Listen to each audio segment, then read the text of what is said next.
میں خود کو کیسے عاجز کر سکتا ہوں؟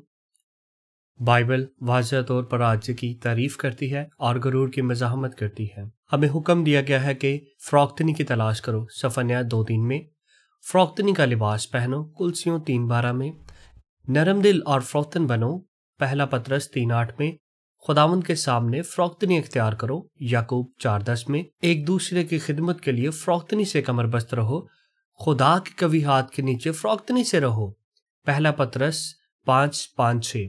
اور خود یسوع نے بھی اپنی اکثر دہرائی جانے والی تعلیمات میں کہا، جو کوئی اپنے آپ کو بڑا کرے گا وہ چھوٹا کیا جائے گا، اور جو کوئی چھوٹا کرے گا وہ بڑا بنایا جائے گا۔ اب سوال یہ ہے کہ میں خود کو عاجز کیسے کروں؟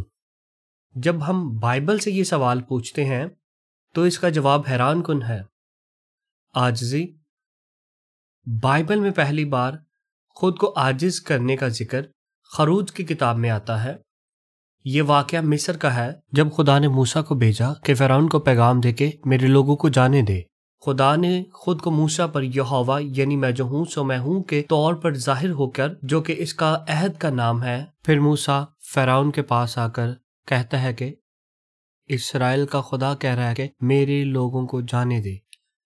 فرعون جواب دیتا ہے کہ یہوہ کون ہے؟ یہ کون ہے کہ میں اس کی بات مانوں اور اسرائیل کو جانے دوں؟ میں یہوہ کو نہیں جانتا، میں لوگوں کو نہیں جانے دوں گا۔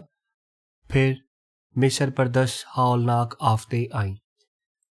جب یہوہ فرعون کے سوال کا جواب دیتا ہے کہ یہوہ کون ہے، یہوہ خود کو ظاہر کرتا ہے، خدا خود کو ظاہر کرتا ہے، اپنے لوگوں کو رہائی اور ان کے دشمنوں کو تباہ کرتا ہے۔ اب ذرا آگے بڑھتے ہیں۔ پہلی 7 آفات کے بعد 8ویں سے بالکل پہلے یہ خروج باب 10 آیت 3 ہے۔ موسیٰ خدا کی طرف سے فرعون سے کہتا ہے کہ تو کب تک میرے سامنے اپنے آپ کو عاجز کرنے سے انکار کرے گا؟ تو یہ طاقت کا مقابلہ یہوہ جو سچا خدا ہے اور فرعون کے درمیان ہے جو خود کو خدا کہتا ہے، یہ عاجزی کے بارے میں ہے۔ کیا فرعون اپنے آپ کو عاجز کرے گا، یا وہ موسیٰ کے ذریعے دیے کے کلام کو نہ سن کر اور نہ مان کر خود کو بلند کرتا رہے گا؟ جو ہمیں ایک بہت سادہ بنیادی انداز میں دکھاتا ہے کہ عاجزی کیا ہے۔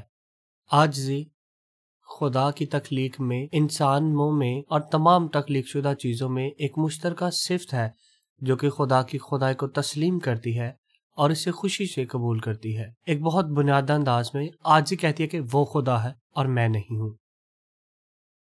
موسیٰ اور فرعون کا مقابلہ اسی کے بارے میں تھا۔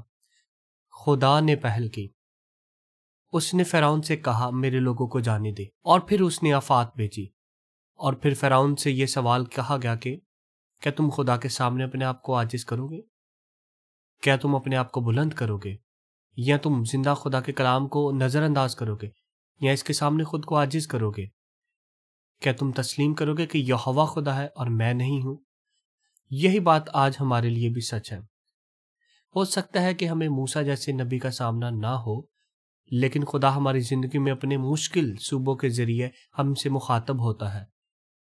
وہ ہمارے کسی خاندانی رکن یا دوست کے ذریعہ ہمارے گناہوں کو ظاہر کر کے ہم سے مخاطب ہوتا ہے، یا وہ بیماری میں یا وبا میں یا کسی عالمی وبا میں، یا وہ موت کے ذریعہ ہم سے مخاطب ہوتا ہے، یا نوکری کے کھو جانے سے، یا کسی ناپسندیدگی سے، یا طلاق یا تعلقات کے کسی مشکل بگاڑ سے جو ہمیں عاجز کر دیتا ہے۔ خدا ہمیں عاجز کرنے میں پہل کرتا ہے، اور پھر ہم سے سوال ہوتا ہے، کیا تم اس عاجزی کو قبول کرو گے؟ کیا تم اپنے آپ کو عاجز کرو گے؟ کیا تم اسے کسی بہانے سے ٹال دو گے، یا نظر انداز کر دو گے، یا خدا کے خلاف بغاوت کرو گے؟ عاجزی کہتی ہے وہ خدا ہے اور میں نہیں ہوں۔ میری عاجزی کی حالتیں کتنی ہی غیر مشکل اور تکلیف دہ کیوں نہ ہو، میں انہیں خدا کے عاجز کرنے والے ہاتھ سے قبول کرتا ہوں۔ اور اس کا یہ مطلب نہیں ہے کہ میں رہائی کے لیے دعا نہیں کرتا۔ در حقیقت رہائی کے لیے دعا کر کے خود کو عاجز کرنا بالکل وہی طریقہ ہو سکتا ہے جس سے ہم خدا کے عاجز کرنے والے ہاتھ کا مناسب جواب دیتے ہیں۔ تو سوال اچھا ہے کہ میں خود کو عاجز کیسے کروں، لیکن اس کا جواب حیران کن اور خود کو فروتن کرنے والا ہے۔ خود کو عاجز کرنا کوئی ایسی چیز نہیں جسے ہم محض کھڑے ہو کر لیں، یہ ایسی چیز نہیں جو ہم خواب میں سوچیں یہ اپنے وقت کے مطابق کریں۔ خود کو عاجز کرنا خدا کے عاجز کرنے والے ہاتھ سے شروع ہوتا ہے۔